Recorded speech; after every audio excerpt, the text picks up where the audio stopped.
예, 오늘 본문은 이제 바울이 갈라디아 교회에게 본격적인 이제 삶에 대한 권면을 하기 전에 나오는 마지막 파트입니다. 지금까지 서기를 통해서 바울이 정말로 하나님을 믿고 하나님의 자녀가 되는 것이 사람으로 말미암는 것이 아니고 우리의 율법의 행위를 의지해서 되는 것이 아니고 오직 그리스도 안에 있는 믿음에서만 된다라고 하는 것을 강조하고 있습니다. 그래서 율법에서 자유케 되고 하나님이 우리를 그 예속에서 해방시켜 주신 자유가 무엇인지를 설명하고 있었고, 오늘은 그 믿음과 그 진리 가운데서 다름질을 잘했던 이 갈라디아인들이 왜 이렇게 무너졌느냐라고 첫 절에서 이야기하고 있습니다. 너희가 다름질을 잘하더니 누가 너희를 막아 진리를 순종하지 못하게 하더냐. 한동안 너희는 다름질을 잘 했었는데 누가 너희를 막아서 지금 진리를 순종하지 못하게 하였느냐라고 이야기하고 있습니다. 갈라디아 교인들은 하나님의 은혜로 바울을 통해서 처음 이 진리의 말씀을 받았을 때 믿음으로 받아들이고 하나님의 은혜에 감동했었던 그런 잘 경주를 하고 있었던 그런 사람들이었습니다. 하지만 이들의 다름질을 계속할 수 없도록 막아선 자가 있다. 지금 다름질과 그리고 막아서다 뭐 이런 것들은 고대 헬라에 있었던 그런 전통적인 경주, 달리기라든지 혹은 아니면 경보라든지 이런 대회를 이야기를 하는데, 뭐 지금처럼 트랙을 도는 게 아니고 한 지점에서 그리고 한 지점까지 이렇게 갔다가 반환해서 돌아오는 거죠. 그냥 일반 도로에서 열리기 때문에 혹 가다가 이제 불법을 행하는 사람들이 이 달리지 못하도록 선수들을 막아서거나 이러는 경우들이 있었다라고 합니다. 그는 지금 거짓 진리를 갈라디아 교회 안에 퍼뜨리고 있는 거짓 교사들, 유대주의자들을 이 불법을 행해서 선수들이 올바른 트랙에서 바르게 달리지 못하도록 막아서고 그들을 넘어지게 하는 자로 표현을 하고 있습니다. 아마도 갈라디아 교회에는 그들에 의해서 설득된 사람들이 상당히 많았던 것으로 보여집니다. 그 결과 그들은 오직 믿음으로서가 아니고 할례를 받고 율법을 잘 지켜야지만 구원을 온전하게 받을 수 있다라고 하는, 하나님의 백성으로 온전하게 우리가 유지될 수 있다라고 하는 그런 거짓에 미혹되었습니다. 미혹되어서 율법을 행함으로 구원을 얻으려고 하는 이들의 상태는 오늘 바울이 너희들은 진리에 순종하지 않고 있다라고 이야기를 하는 겁니다. 처음에 이 복음을, 이 진리를 잘 받았는데 이제는 너희가 너희 스스로 거짓 진리에 의해서 미혹돼서 너희 힘으로 하나님께 서려고 하기 때문에 너희는 더 이상 진리에 순종하고 있지 않다라고 이야기를 합니다. 이 갈라디아 교인들은 구원을 받았는지 안 받았는지 상관없이 구원을 받은 자라도 이 미혹 가운데 있는 자는 지금 진리에 순종하지 않는 상태에 있다라고 바울이 경책을 하고 있는 것입니다. 그러면서 그 권면이 뭐죠? 할례를 받아야 되고 절기를 지켜야 되고 음식 규정을 지켜야 된다는 율법을 이야기합니다. 그 권면은 너희를 부르신 이에게서 난 것이 아니니라. 거짓 교사들이 갈라디아인들에게 행했던 이 권면, 원어의 의미는 설득이라는 의미가 더 강한데, 그들이 너희를 설득시켰던 이것은 하나님으로부터 난 것이 아니다. 바울은 그들이 갈라디아인들에게 행했던 거짓 진리를 가르치는 것을 아첨이나 위협으로 설득시킨다라고 생각을 했습니다. 설득시킨다, 연설을 한다라고 생각을 했습니다. 그것은 너희를 부르신 이에게서 난 것이 아니다. 갈라디아서 1장 6절에서는 그리스도의 은혜로 너희를 부르신 하나님을 속히 떠나 이렇게 이야기하거든요. 하나님께서 부르셨는데 그 하나님에게서 난 것이 아니다라고 하는 것은 하나님이 부르신 이유가 아니고 거짓 진리로 이들이 왜곡하고 있는 것을 이야기하고 있죠. 만약 너희들이 이 거짓 진리에 설득되어 넘어갔다면 그들은 은혜로 우리를 불러주신 하나님을 버리는 것이다 라고 이야기하고 있습니다. 5장 9절에 적은 누룩이 온 덩이에 퍼지느니라. 이거 유명한 속담인데요. 고린도전서 5장 6절에서도 바울이 사용을 하고 있죠. 너희가 자랑하는 것이 옳지 아니하도다. 적은 누룩이 온 덩어리에 퍼지는 것을 알지 못하느냐. 예수님도 바리새인의 누룩을 조심해라 라고 이야기를 했지만 이 속담을 활용할 때 바울이 고린도전서에서 사용하는 거랑 그리고 오늘 갈라디아에서 사용하는 거랑은 정상반대인 것 같지만 사실은 둘 다 일맥상통하는 겁니다. 나중에 갈라디아서 6장에서도 고린도전서 5장에서 이야기한 것과 같은 내용들이 등장을 하기 때문에 고린도전서 5장에서 이 속담을 활용한 것은 고린도 교회 안에 자기의 어머니와 성행위를 했다고 자랑하고 있었던 그런 성도에 대한 견책을 할 때 그때 나왔던 장면입니다. 그 사람은 교회 안에서 나는 내 어머니와 같이 성관계를 가졌다라고 자랑을 하고 다녔어요. 어떻게 그럴 수가 있냐? 그럴 수가 있습니다. 왜냐하면 이 사람은 어떻게 깨달았냐면 나는 그리스도로 말미암아 모든 죄를 사함 받았기 때문에 그러한 죄까지도 나한테는 아무런 영향을 끼칠 수 없다. 자기가 마치 믿음이 좋은 것 같은 거죠. 너희들은 복음을 잘 믿지 않으니까 조금만 죄를 지어도 막 눌리지. 나는 어머니랑 그런 관계를 가졌어도 눌리지 않는. 왜? 그리스도가 나를 자유케 했으니까. 그게 고린도 교회 안에 존재했었던 믿음 좋다라고 하는 사람의 실체가 그런 사람들이 있었고 또 그걸 보면서 미혹돼서 진짜 믿음 좋다 저 사람은 우리 같으면 막 눌릴 건데 죄책감에 시달릴 건데 이러고 있었던 방종으로 빠지는 케이스죠. 구원파적인 그 영적인 것과 그리고 육신적인 삶을 완전히 분리시켜서 생각을 하는 겁니다. 그래서 영은 의롭고 육은 더러운 것이니 더러운 육은 아무리 더러워져도 영과 육은 분리되어 있기 때문에 내 영혼에 영향을 미칠 수 없다. 율법 행함으로 구원받냐 믿음으로 구원받지 라고 하면서 자신이 행하는 죄를 오히려 감싸 안으려고 하는 그런 케이스에 그것도 보고 맞네 믿음이 그런 거네 미혹되는 자들이 많았던 것 같아요. 그래서 그때 그 적은 누룩이 온 덩이에 영향을 끼친다라고 이야기를 하면서 그 자를 사탄에게 내어줘라라고 이야기를 하죠. 사탄에게 내어주라는 것은 교회에서 내쫓으라는 이야기입니다. 그를 통해서 오히려 그 사람에게도 유익이 되죠. 그 사람이 진리에 대해서 바르게 생각할 수 있죠. 그래서 오히려 육은 사탄에게 내주고 그 영혼은 구원할까 함이라 라고 이야기를 하고 있는데 어쨌든 교회 안에 복음을 빙자한 이런 방종주의나 이쪽으로 흐르는 걸 이야기했을 때 그 부분에 대한 경계로 바울이 이 속담을 언급했고 오늘은 반대입니다. 은혜로 구원을 받았다라고 하는 사람들에게 또 미혹을 하는 자들이 뭐가 있냐면 은혜로 받았지만 우리가 은혜로 받았으니까 거기에 합당한 것을 잘 행해야 이 구원이 유지된다라고 하는 유대주의자들이 이야기하는 거짓 복음이죠. 이건 또 우리가 행함으로 하나님 앞에 의로움을 유지해야만 한다라고 또 복음을 진리를 또 혼미케 만드는 미혹하는 그런 거짓 진리입니다. 바울은 갈라디아 교회들의 구성원들이 교사들의 거짓 복음에 모두 다 넘어갈 수도 있다라고 생각을 했었던 것 같아요. 그러니까 적은 덩이가 모든 덩이에 다 퍼진다라고 이야기를 하죠.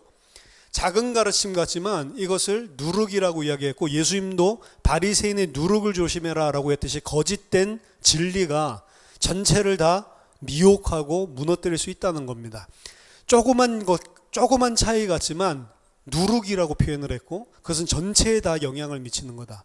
만약 그 누룩을 받아들인다면 진리 전체가 오염되는 것이지 어느 한 부분이 살짝 손상해 가는 게 아니란 말이죠. 그리고 또 그 파급력은 엄청나게 강합니다. 사실은 교회 안에 바른 진리를 가진 사람보다는 바른 진리를 가지지 않는 사람이 더 많습니다. 그리고 구원을 받은 자도 바른 진리 가운데 굳건하게 서 있는 사람보다는 이제 구원을 받았지만 아직 진리 가운데 서지 못하고 여전히 세상 논리 가운데 더 많은 뿌리를 두고 있는 사람들이 많습니다. 아직 성장하는 과정이겠죠. 그 사람은 구원을 받았다면. 따라서 교회 안에서는 진리에 반응하는 것보다는 비진리에 반응하는 게 더 강하다라고 보면 거의 10중 8구 맞는 이야기입니다. 교회를 그래서 정말로 하나님이 원하시는 것이 아니고 외형적이고 그리고 성장시키기 위해서는 오히려 인본주의적이고 세상 색깔적인 것들을 많이 적용을 하면 할수록 더욱더 잘 된단 말이에요. 그래서 교회 안에 부흥 방법이라든지 여러 가지 심리 사람들의 군중 심리를 어떻게 활용을 해야 되는지 이런 부분들이 굉장히 많이 파고들었습니다. 목회 경영학이라는 것들도 실제로 신학교에서 가르치고 있고 그 안에서 돌아가는 원리들을 보면 무슨 인사 관리부터 시작해서 모든 것들을 다 인본주의적인 프로그램을 가지고 움직이게 만들죠. 그리고 그게 굉장한 파급력과 효과가 있습니다. LA 캘리포니아 쪽에 가면 서던 캘리포니아 남부 지방에 엄청나게 큰 교회가 있죠. 세들백 교회라고 정말로 크고 그리고 그 교회 우리 세들백 교회 이야기라는 책을 읽어보면 굉장히 도전받을 만한 내용들이 많이 있는 그런 교회입니다. 가면은 무슨 서울대공원 이런 데랑 비교할 수가 없어요. 아예 교회 주차장에서부터 교회 본당까지 이동하는 그런 트램들이 있어요. 그 디즈니랜드 같은 데 갔을 때 타는 그런 거 있잖아요. 그런 트램이 운행을 하고 주차장에서 거기까지 걸어가기 너무 힘드니까. 그리고 도착을 하면은 청소년들 위한 예배실들이 예배당들이 다 따로 지어져 있습니다. 근데 예배도 클래식한 방법으로 드리는 예배당이 있고, 그러니까 청소년이라도 나는 올드 스타일이 좋아 그러면 그쪽 가서 예배 드리는 거고요. 락 스타일로 드리는 청소년 예배당이 따로 있고, 그러니까 주일날 청소년 예배를 얘네들이 원하는 방식으로 드릴 수 있게 그렇게 다양화해놨고, 그리고 아기 가진 부모님들이 예배 드리기 힘들잖아요. 아이들 가면은 전문 이 아이들 돌보는 그런 아예 완전히 그쪽에 전문직 종사자들이 아이들을 전부 다 타가소 같이 이렇게 맡겨주는 그런 시스템들이 있습니다. 그럼 아이를 맡겨주면 이 아이가 먹는 우유라든지 기저귀라든지 이런 것들 주면은 아예 이분들이 번호표 받아서 팔찌 이렇게 채워주고, 그리고 2시간이고 3시간이고 거기에서 완전히 전문적인 전문가들이 그 사람들 예배도 안 드려요. 그것만 위해서 봉사하는 거예요. 이 사람들은 토요일날 미리 예배를 드리고 그날은 풀로 봉사만 합니다. 그래서 맡겨놓으면 이거 전문 무슨 어디에다가 아기 맡겨놓는 것보다 더 편하게, 그러니까 젊은 부부들이 많이 올 수밖에 없죠. 안에서 서핑이면 서핑, 볼링이면 볼링, 테니스면 테니스, 내가 하고 싶어하는 운동이나 음악, 각동 활동이 있죠. 그런 클럽들이 100여 개가 됩니다. 그 안에 들어가 보면 서핑이면 서핑 전문 강사들도 다 있고, 헐리우드에서 영상 촬영하고 음향하고 있는 사람들이 200명이니까 그런 사람들이 교회 영상, 교회 이런 것들 하니까 얼마나 대단하겠어요. 그렇죠? 하여튼 가보면 모든 것들이 다 완비되어 있단 말이에요. 모든 것들이 다 준비되어 있는. 세들백 이야기 읽으면서 제가 약간 충격받았던 거는 리고레 목사님이 내가 만약 20년 전으로 내가 처음 교회 개척했을 때로 돌아갔다면 뭐가 아쉬운가, 내가 뭘 잘못했다라고 생각하냐라고 하는 거에서 뭐라고 이야기했냐면, 내가 처음 교회로 돌아갔을 때 음향과 사운드에 더 신경을 써야 될 걸 그랬다. 좋은 음악을 틀어주고 좋은 음향과 좋은 사운드를 만들어줘야 사람들이 온다라고 생각하는 거죠. 저는 근데 그 부분이 굉장히 씁쓸했어요. 아니 진짜로 하나님이 하신 일이 맞나라고 싶을 만큼. 내가 처음으로 돌아간다면 차라리 진리 가운데 그 은혜 가운데 깊지 못했던 이 부분을 이야기해야 제가 이 사람은 참 진짜 하나님 사람이구나 생각이 들 건데, 그때 좀 더 힘들지만 돈을 좀 들여서 사운드를 잘할 걸 그랬으면 사람들이 많이 올 건데, 제가 봤을 때는 복음의 진리로 부풀리기보다는 여러 가지 인본주의적인 색깔들이 더 많이 들어가 있는 거예요. 제가 생각을 해봤어요. 내가 세들백에 산다면 어디 교회를 갈까? 그때 우리 애기도 어렸으니까 당연히 거기 가고 싶겠죠. 안 그럼 내가 애기 본다고 예배도 제대로 못 드리는데, 거기 가면 완전 전문적인, 아이한테 무슨 문제 생기면 아예 메신저로 다 보낼 수 있도록 그런 것들까지 다 접수해서 받아놓고 철저하게 관리를 해준다니까요. 그 교회 분위기도 얼마나 좋은지, 사람들을 갖다 막 터치하는 것도 없어요.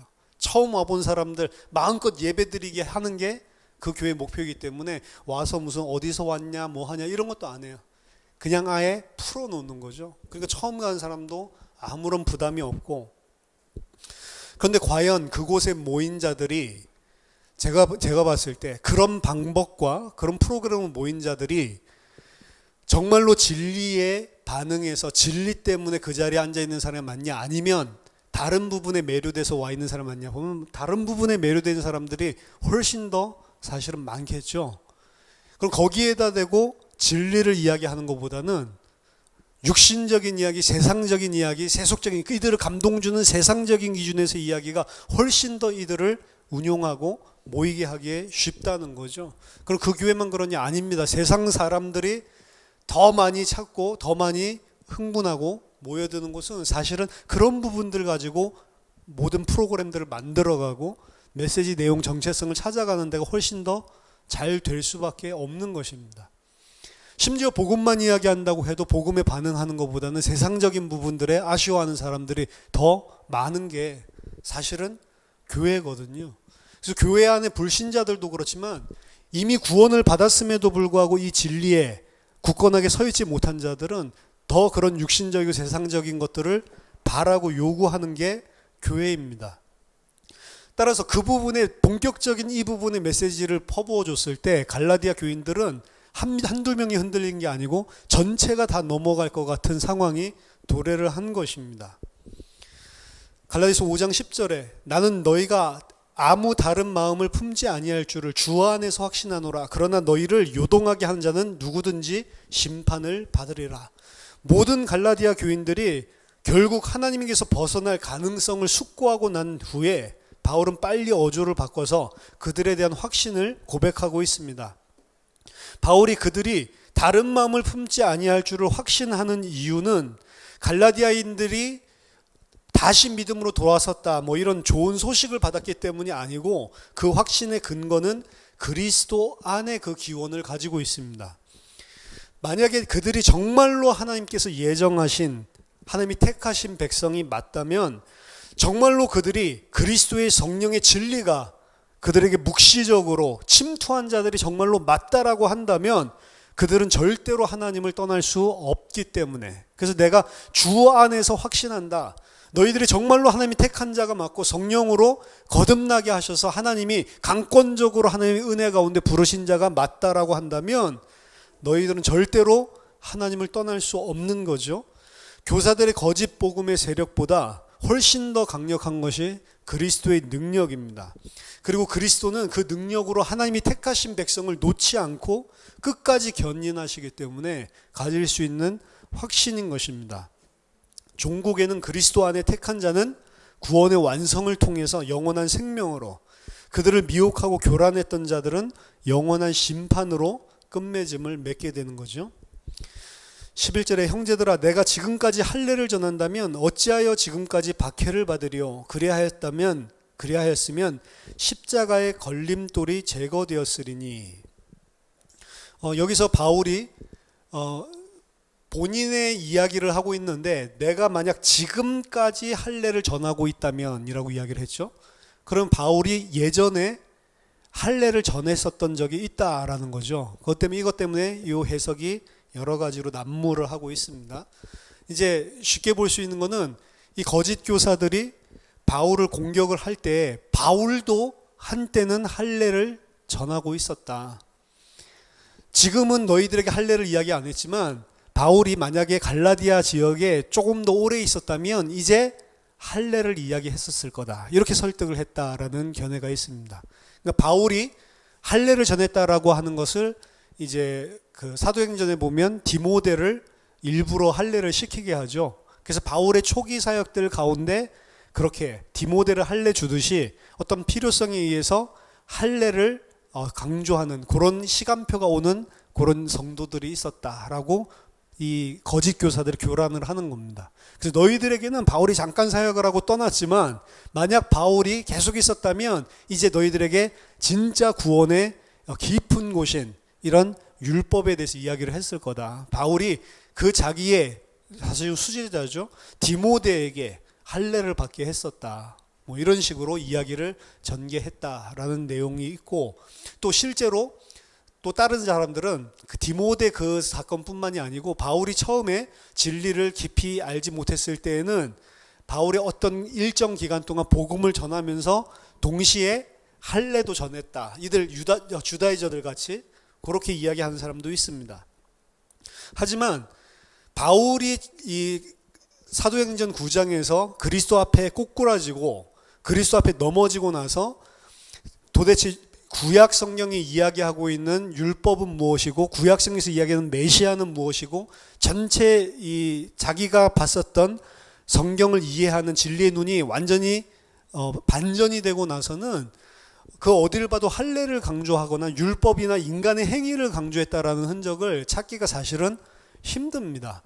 바울이 디모데를 이렇게 할례를 주게 했었던 것들을 근거로 지금 갈라디아 이야기를 하고 있다. 이것도 사실 말이 안 되는 게 갈라디아서 쓸 당시보다 디모데 할례밖에 한 게 더 후예요. 그러니까 더 후에 할례 무슨 필요성을 위해서 하거나 무슨 다른 이유 때문에 한 건 아니죠.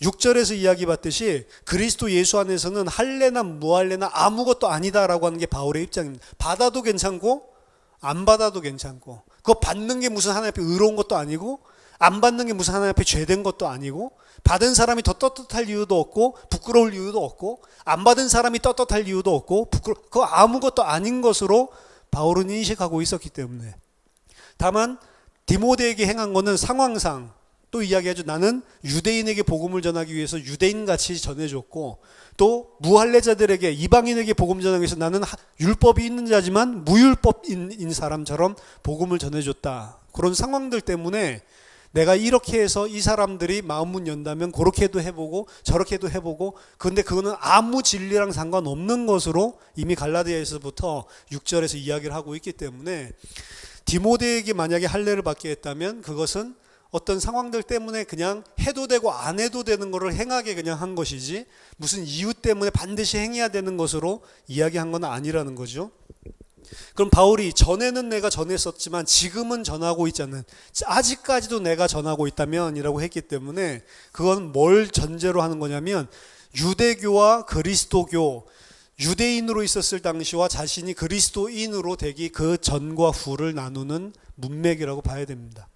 내가 예전처럼 내가 유대교에 있었을 그리스도를 몰랐을 때처럼 율법에 매여서 할례를 전하고 있는 자였다면 그럼 내가 왜 핍박을 지금 받겠냐라고 이야기를 하고 있는 거죠.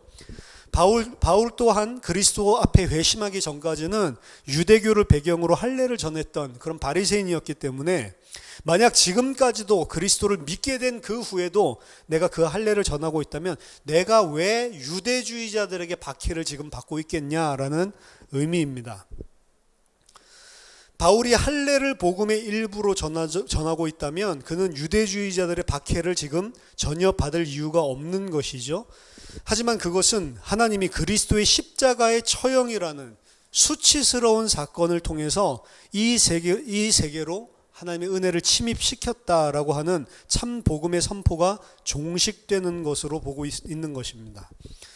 왜냐하면 하나님께서 십자가의 복음을 증거하실 때 묵시적으로 구속이 우리들에게 이 하나님 편에서 인간 쪽으로 전적으로 파고 들어오는 하나님이 모든 것을 다 주관하는 그 방식으로 사실은 파고 들어오셨기 때문에 하나님의 행동에 인간의 행위나 종교를 첨가하는 것은 하나님과 완전히 분리시키는 거란 말이에요. 십자가는 유대인들에게 있어서 수치스러운 것이었습니다. 그들이 그리고 예수 그리스도를 믿는데 가장 큰 걸림돌이 바로 십자가였습니다. 왜냐하면 율법에서 저주받은 것이다 라고 이야기를 하고 있고 그들이 가지고 있는 메시아관은 완전히 육신적인 세상적인 그런 메시아관이었기 때문에 그렇습니다. 고린도전서 1장 22절부터 24절 보면 유대인은 표적을 구하고 헬라인은 지혜를 찾으나 우리는 십자가에 못 박힌 그리스도를 전하니 유대인에게는 거리끼는 것이요 이방인에게는 미련한 것이로되 오직 부르심을 받은 자들에게는 유대인이나 헬라인이나 그리스도는 하나님의 능력이요 하나님의 지혜니라. 율법주의와 세속주의, 유대인은 율법주의라고 보시면 되고 그리고 이방인은 세속주의라고 보면 되는데 유대인 율법주의자들이 봤을 때도 절대로 맞지 않고 세속주의자들이 봤을 때도 절대로 맞지 않는 게 바로 십자가의 도입니다. 유대인에게는 걸림돌이 되었고 그리고 이방인에게는 미련한 것이 됐다라고 이야기를 합니다.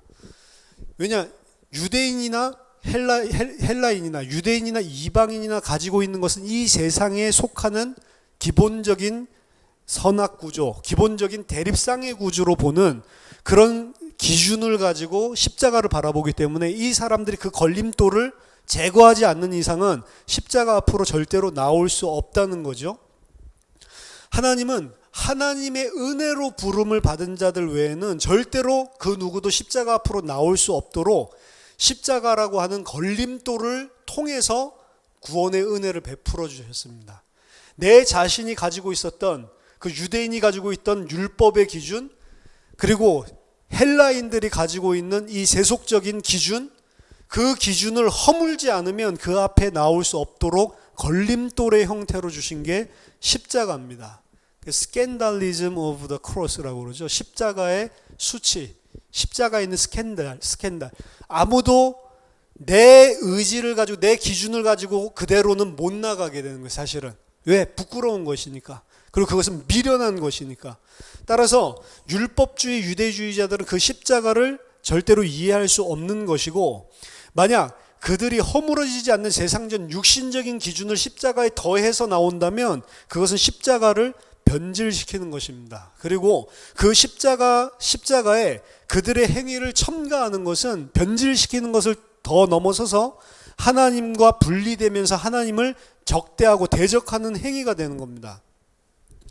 문제는 세상 기준에 속한 자들에게는, 세상에 더 익숙해진 자들에게는 그들의 메시지가 훨씬 더 매혹적이고 합리적으로 이치적으로 맞게 보인다는 겁니다. 우리가 바르게 살고 행해서 구원을 얻는다라고 하는 것이 세상적인 이치로 더 맞는 거예요. 내가 노력을 해야 뭔가를 얻어내고 내가 바르게 살아야 거기에 대한 대가를 받는 거지. 어떻게 아무것도 한 것도 없는데 불쑥 구원을 받을 수 있냐라는 거죠. 따라서 세상 기준을 가진 자와 진리를 가진 자의 사상 가치관은 언제든지 충돌하게 돼 있습니다. 이 진리 때문에.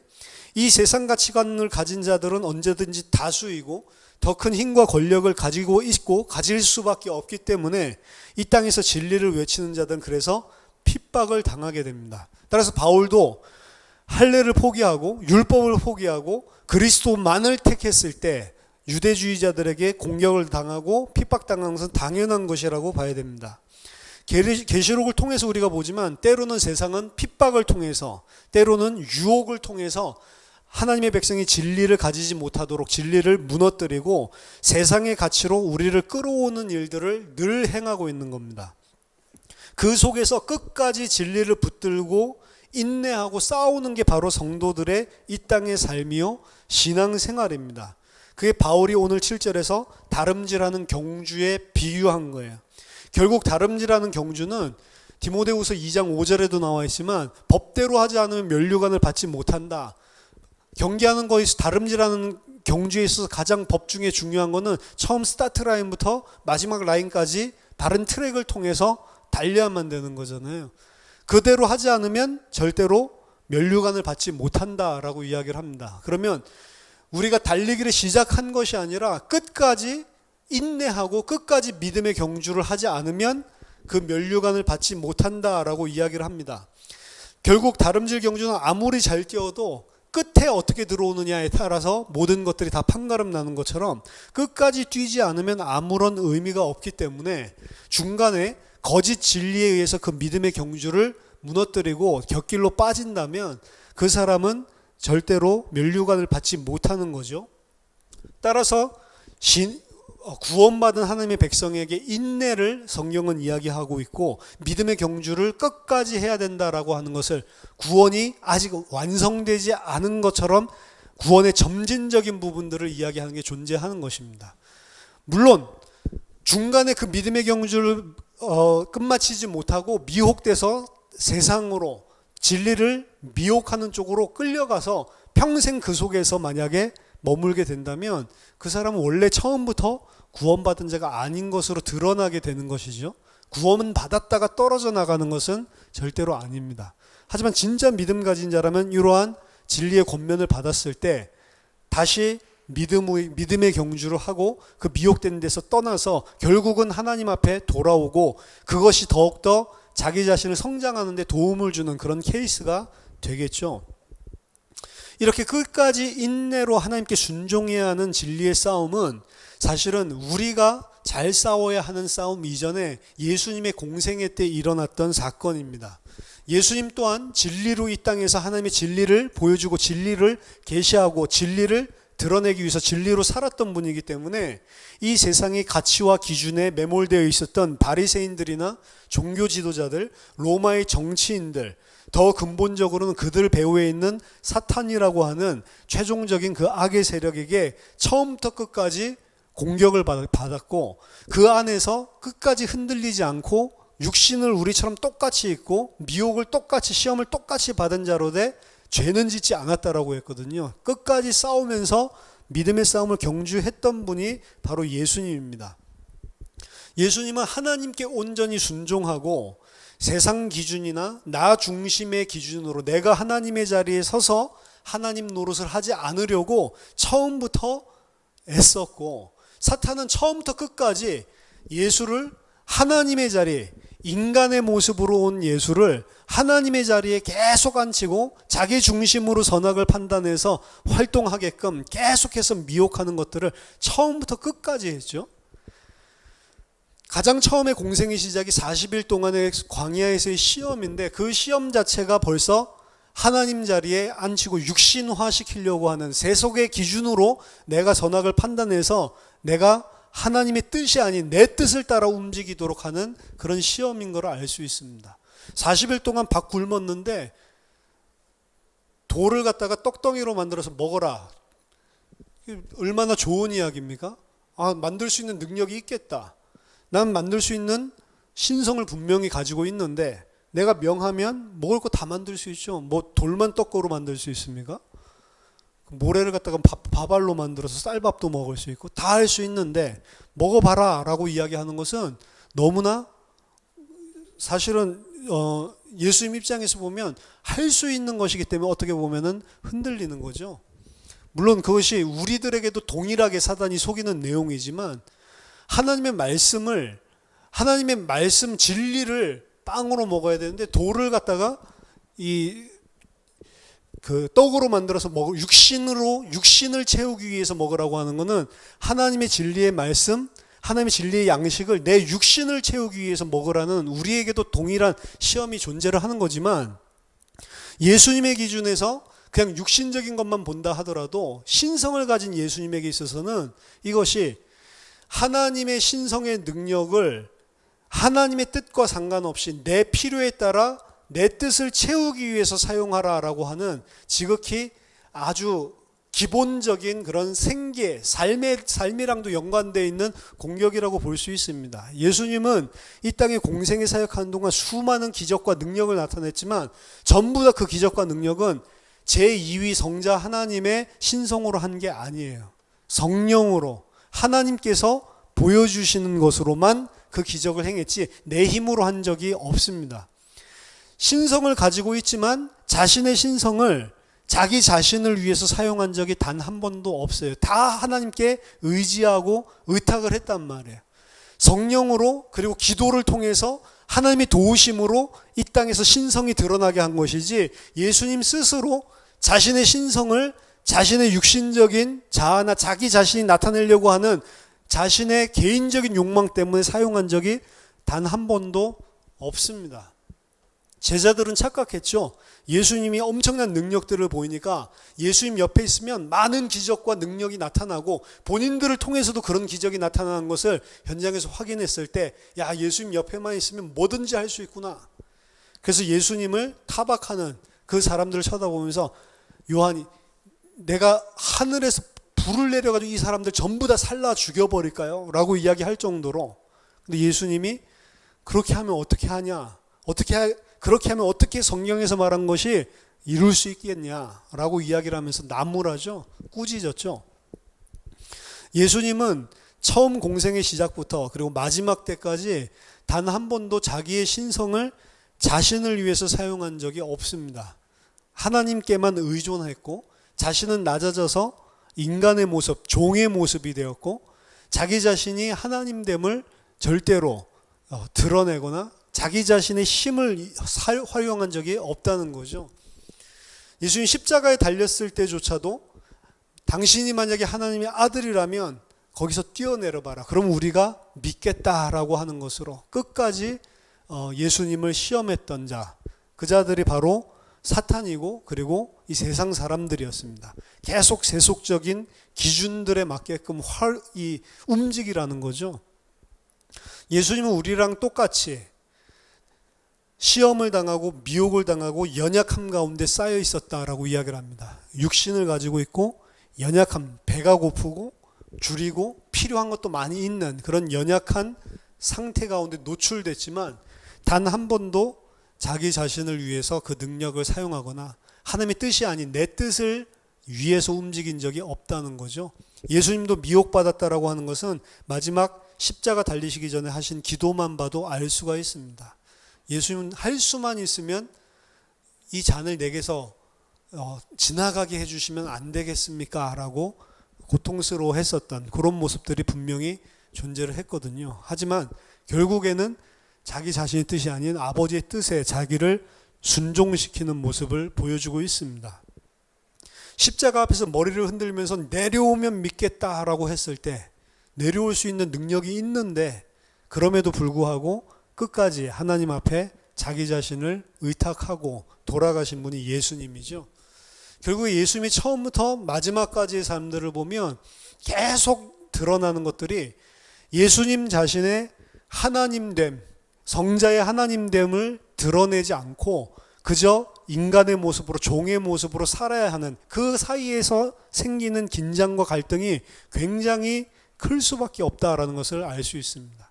바리새인들이 비웃고 모욕하고 이렇게 할 때 저 같으면 기적을 갖다가 확 보여줘가지고 너희 그 사람들 입을 갖다가 싹 다 막아버릴 건데 십자가에서 내려오면 믿을게라고 하는 사람들에게 십자가에서 실제로 내려가서 다 내려왔지 믿어 대갈통 한 대 치고 다시 올라가고 이렇게 하고 싶은데 못하는 거죠. 그렇게 왜? 그걸 보고 죄라고 하는 거니까.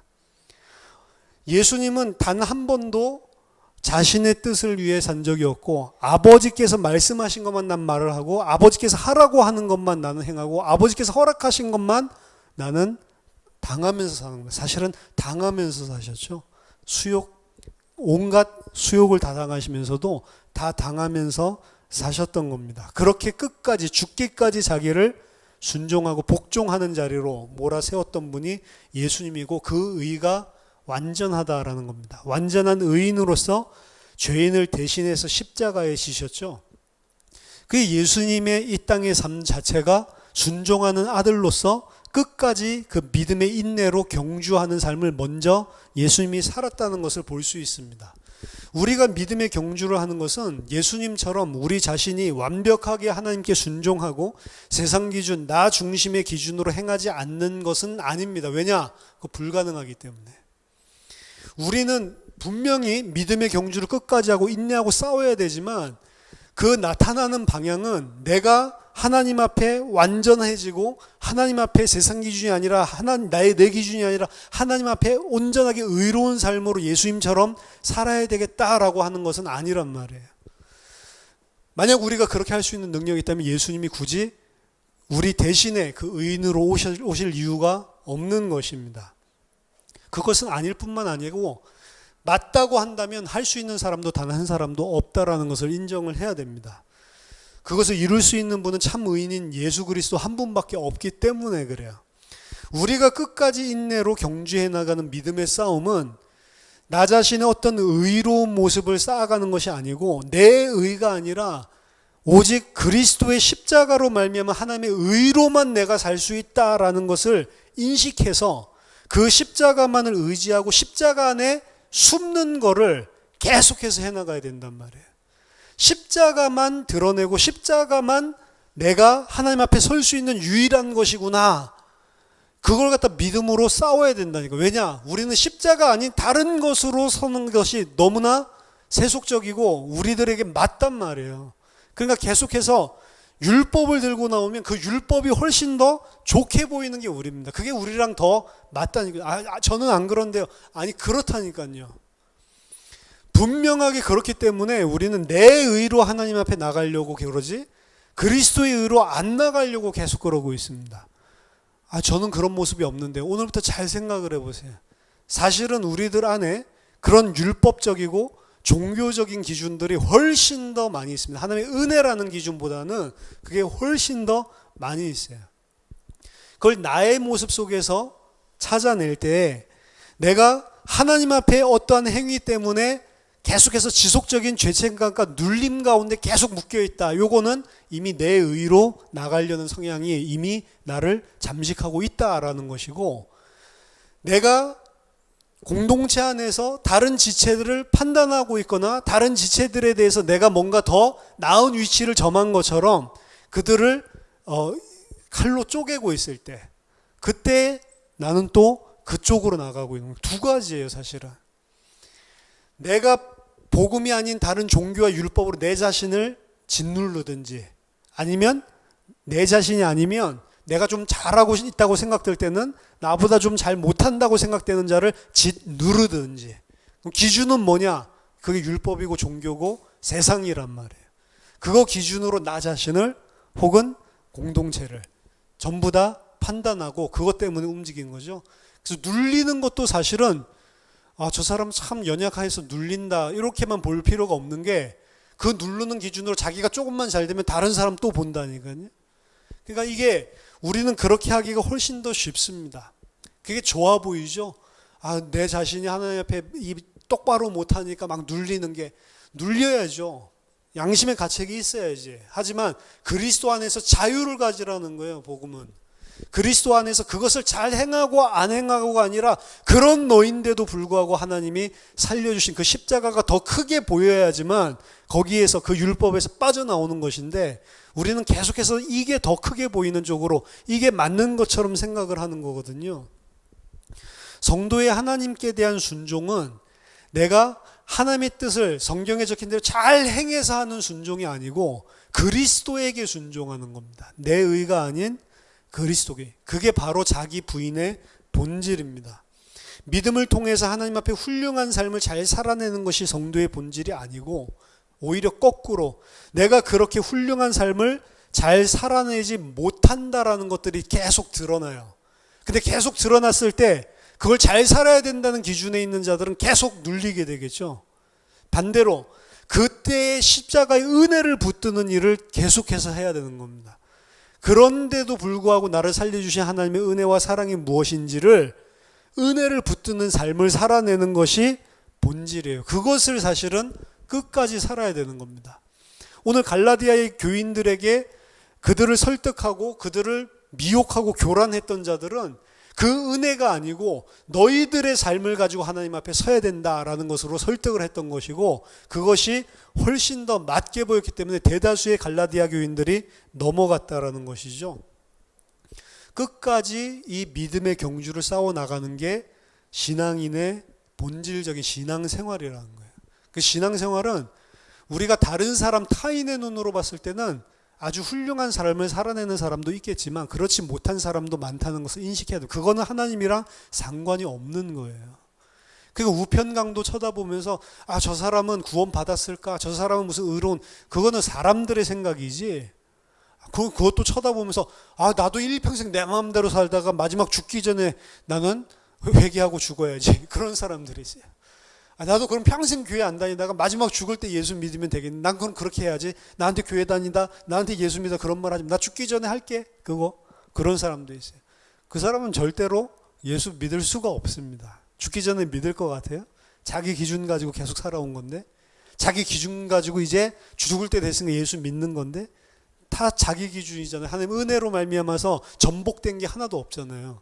하나님의 은혜로만 사실은 구원을 받는 것인데, 그래서 구원에 관해서 가타부타 이야기를 하기가 어렵습니다. 사람 불가능합니다.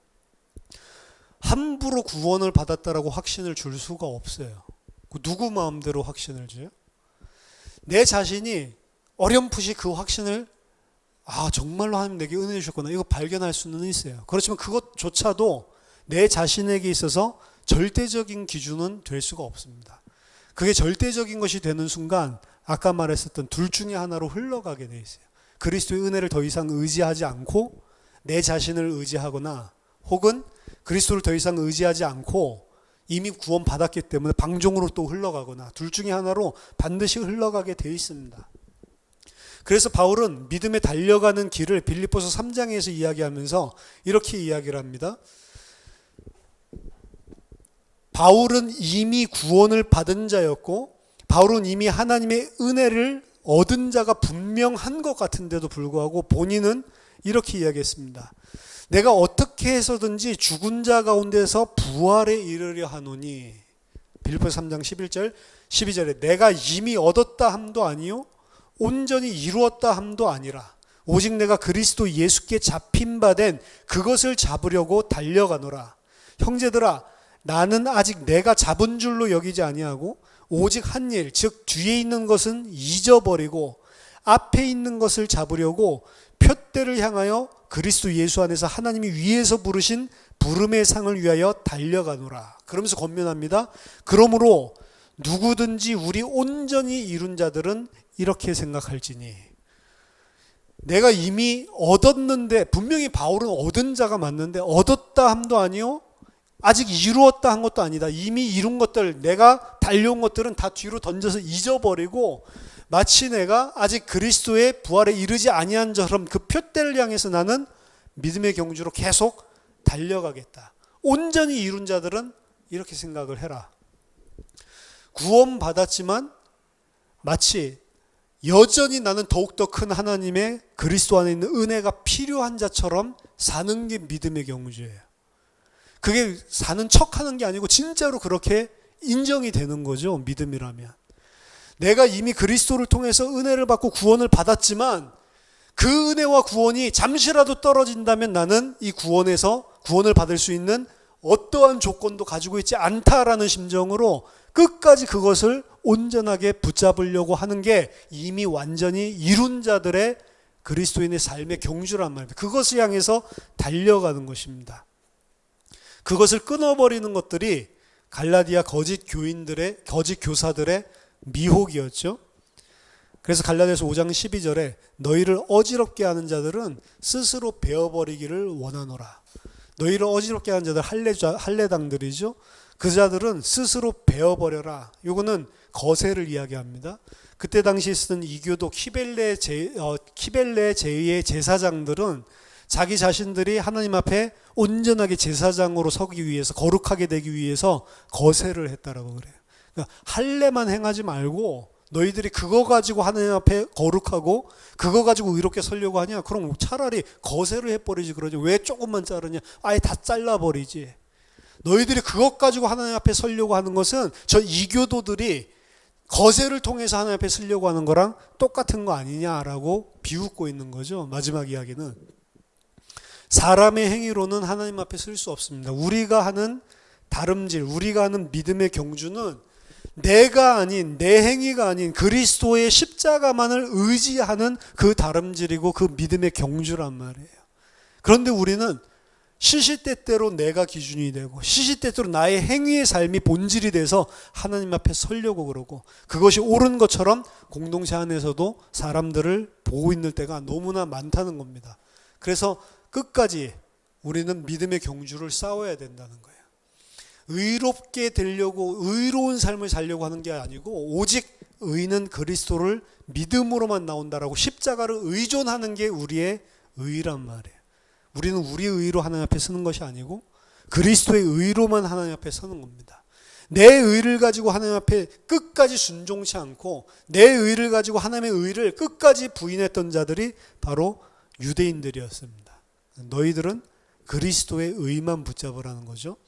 그래서 갈라디아서에서 오늘 이야기하는 경주, 우리들은 자유를 위해서 부르심을 받은 자들이기 때문에 그 경주를 하는 것입니다. 율법으로부터의 자유, 내 행위와 내 의로부터의 자유, 이 세상의 기준으로부터의 자유, 거기서 빠져나와서 하나님의 의, 예수 그리스도 안에 믿음으로 연합하는 그 싸움을 계속해서 해나가는 거예요.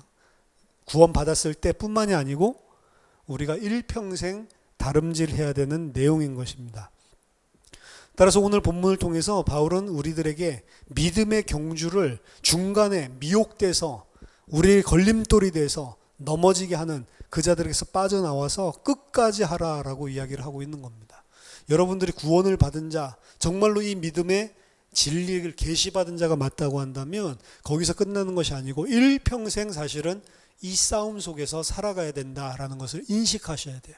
끝까지 경주하지 않으면 사실은 우리는 어느 순간인가 또 세상으로 살고 있는 우리의 모습들을 발견하게 됩니다. 저와 여러분들이 믿음의 경주를 끝까지 하고 하나님께서 우리에게 허락하신 이 그리스도 안에 있는 은혜를 날마다 더욱더 깊이 알아갈수록 더욱더 의존할 수밖에 없는 자로 그리스도만 의지해서 살아가는 성도들이 되기를 예수 이름으로 축복합니다.